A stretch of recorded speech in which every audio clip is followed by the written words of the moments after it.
What's up, EP crew? Welcome back to my channel. If you're new here, go ahead and like and subscribe and check out some more of my affordable videos. And this is everything I'm going to be using today to make my closure wig. I'm using bundles in 20, 22, and 24 inches and a closure in 18 inches, some weaving thread, weaving needles, scissors, and a mesh cap, and also some T-pins, and I will leave down below where you can find everything. And we're just going to jump right into it.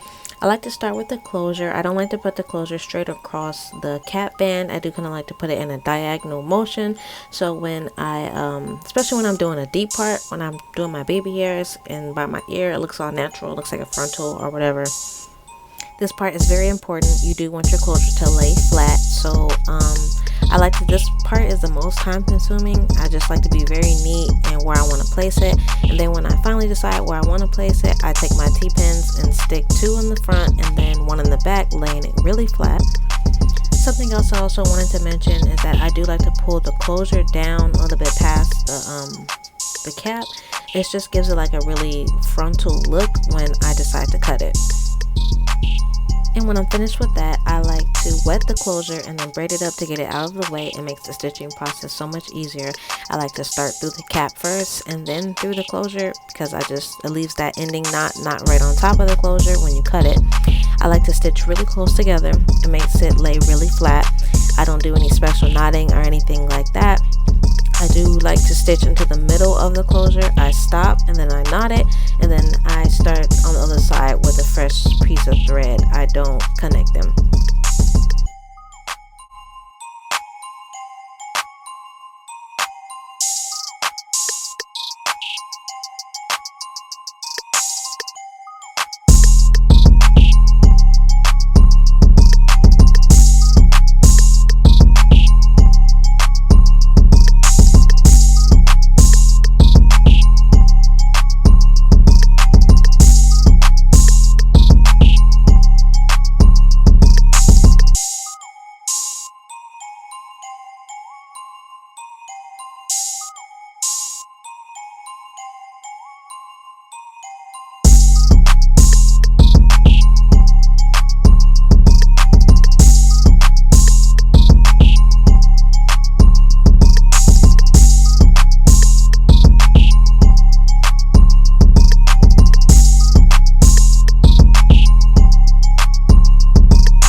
I like to start my first track where I imagine where my temporal bone would be, like my back temple bone, or as you could say, like some inches behind your ear.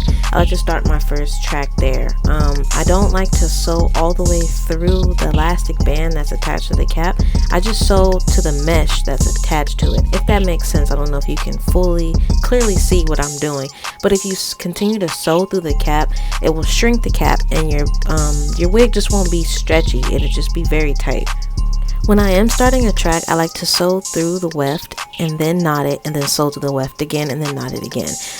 For the remaining of the tracks, I do sew under the whole track instead of through the weft.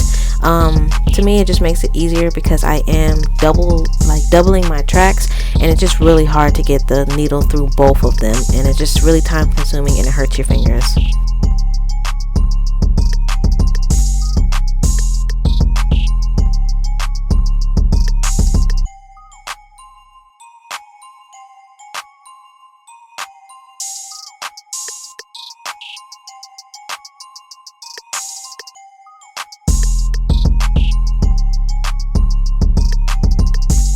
When doing a deep side part, I do bring the track a little bit higher than the other side. Instead of me stopping right behind the ear, I do bring it a little closer to the ear.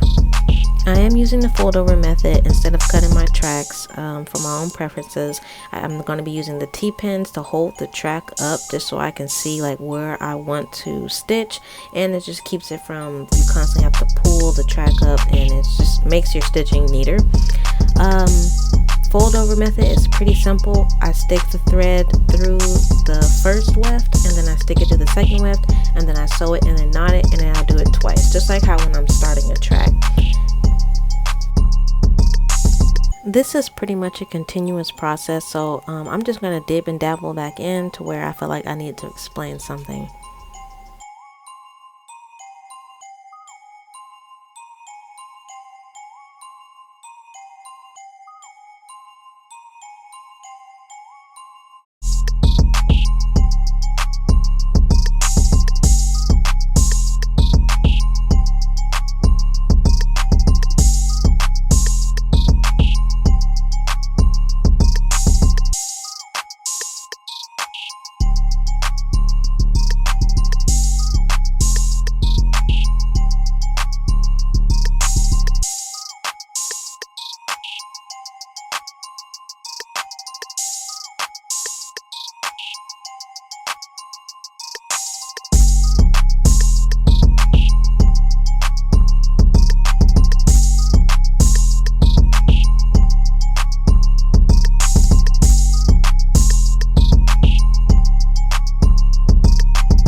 And as you can see here, I'm on my second bundle. I did run out of track for my first bundle, and I did not cut my thread. I just continued stitching. I knotted that track, and then I knot the beginning of my new track, and then I just kept stitching until I run out of thread. And this whole time that I'm laying tracks, I am still following that method I started with bringing one side of my tracks higher than the other so that the tracks will just fall nicely in my face and will look layered.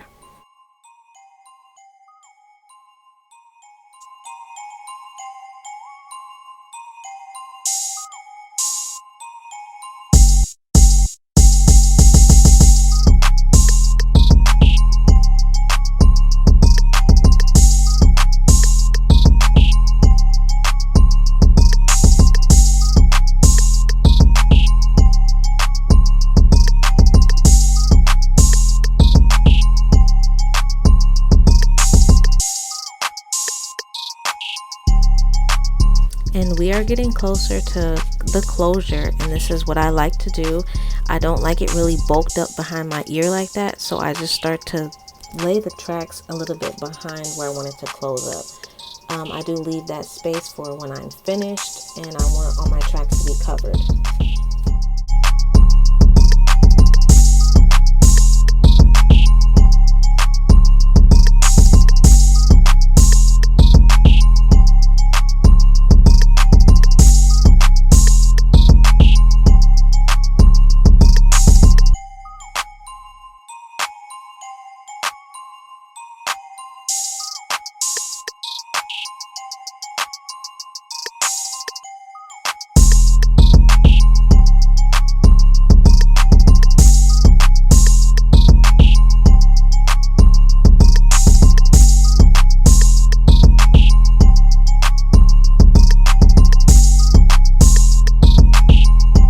Alright, I'm going to start trying to fill in this spot that's close to the closure. I'm going to take this long flat piece, and since it's really long and it's going to fold over anyway, I am going to use that one to mainly close up that gap.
I'm gonna take this last track right here and just go ahead and close it up. I know there is space between them where you can see through the tracks, and I decided to take this last track that I have that's long and cover it up where the space, where the closure and the tracks meet, if that makes sense, because I just want it to be really seamless. The tracks that I have left over are just really bits and small pieces that I'm going to use to fill in those gaps, and I didn't want to use those pieces to close the wig because when it's time to lay your closure over everything, you could just kind of see through it, and it just makes it look really bulky and unneat.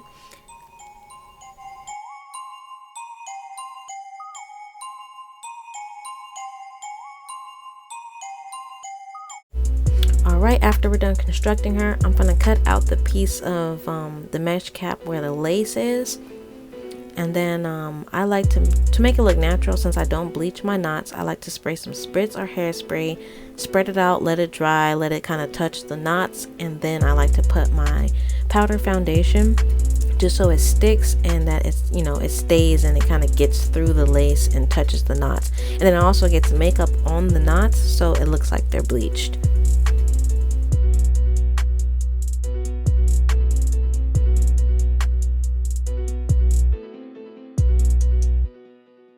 Alright, and this is what she looks like. I know she's looking crazy, but we're about to fix her up.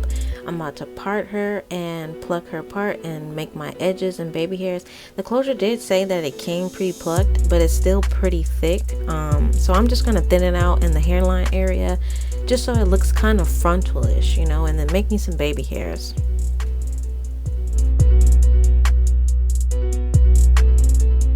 I'm wetting the hair to get rid of the frizz and to make it more easier for me to see and pluck. I'm just using some regular hair conditioning mousse to get it nice and flat, and just all the little flyaways to be kept, perfecting my part. And I'm going to get straight into plucking and designing it and customizing it to the way I like. If you guys would like me to make videos on how I pluck and customize my closure wigs, please leave a comment down below and I'll be sure to do that on my next unit. I don't really get too much into detail and customizing in this video because it is a DIY, do it yourself, do it to your preference and what you like and what best fits the style of closure wig that you are making today. I did come in with my Andy's hot comb just to flatten it out and to lay that closure the way I want it over the track so you don't see anything. I just recommend to take your time when you're plucking and do small sections. You don't want to bald the closure, and you don't want to pluck too much hair at one time because it will start to rip and make holes in the closure. So just take your time, do what you think looks nice to you. And I hope you learned a lot from this video. It is definitely a DIY, do it yourself. Don't be afraid to make your own wig or do anything. Practice makes perfect, and if I can do it, you can do it. I appreciate you making it all the way to the end of my video. I would appreciate if you like and subscribe, and don't be afraid to leave any comments if you have any questions or anything you want me to be more thorough about. I will leave links down below to everything from the T-pins to the hair and where you can find everything that I used in this video.